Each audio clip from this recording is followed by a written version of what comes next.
Hello again. I gained enormous pleasure recently watching right-honour liberal white people struggling to understand how a sophisticated and modern African country like Uganda could have brought in a law which provides for executing people for homosexuality. The scenes in the parliament in Kampala, the celebration and cheers of triumph there for this move, may be seen in the thumbnail to this video. What a terrible shock this was to well-meaning white folk who love both taking part in pride marches and also being allies to black people. How can they reconcile these two aims, both of which are so dear to their hearts?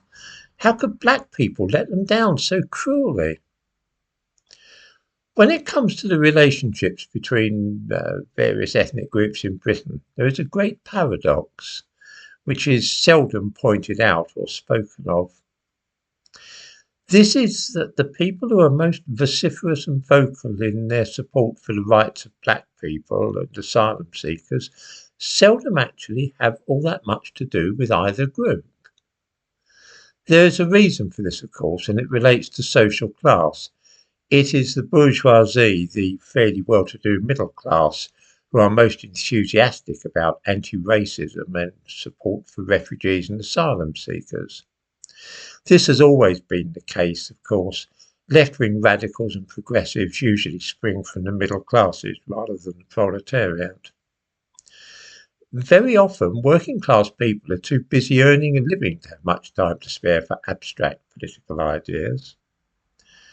Guardian reading teachers, social workers and other professional types usually tend to associate with those in the same class, and this results in a very strange situation, which is this.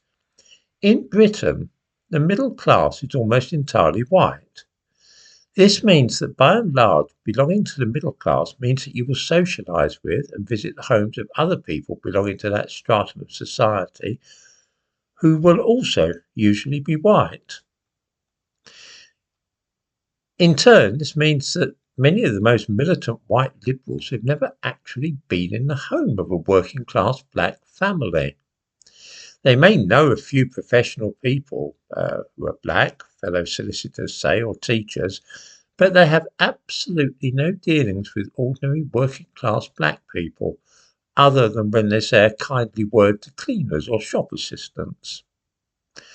The truth is that it is working class white people who come into contact on a day-to-day basis with black people, rather than any member of the middle classes. The implications of this fact are intriguing. When news came that an African country had passed a law against homosexuality, one which includes the death penalty, many progressive white people were shocked and amazed. How could this be? It came like a thunderbolt from the blue, and supporters of gay rights and the LGBTQ movement were suddenly faced with the appalling prospect of having to condemn a black African country for barbarism.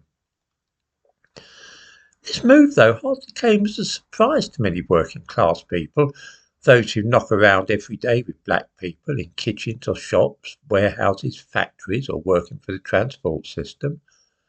Those people would already have heard various sentiments expressed by black people against gays, and are likely to know that many Caribbeans and Africans regard homosexuality with abhorrence.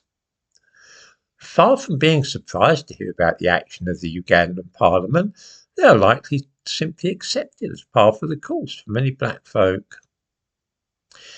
It is a great irony, really, that white working class people are in general more likely to have an understanding of black culture than all those professional types who are always urging the rights of asylum seekers and championing the cause of anti-racism. Many of them have picked up on the fact that there is often no love lost between Caribbeans and Africans, and that the two groups are each prone to regarding themselves as being superior to the other. Perhaps they might in the canteen work have heard Caribbeans refer slightingly to Asian people, using the P word, for instance.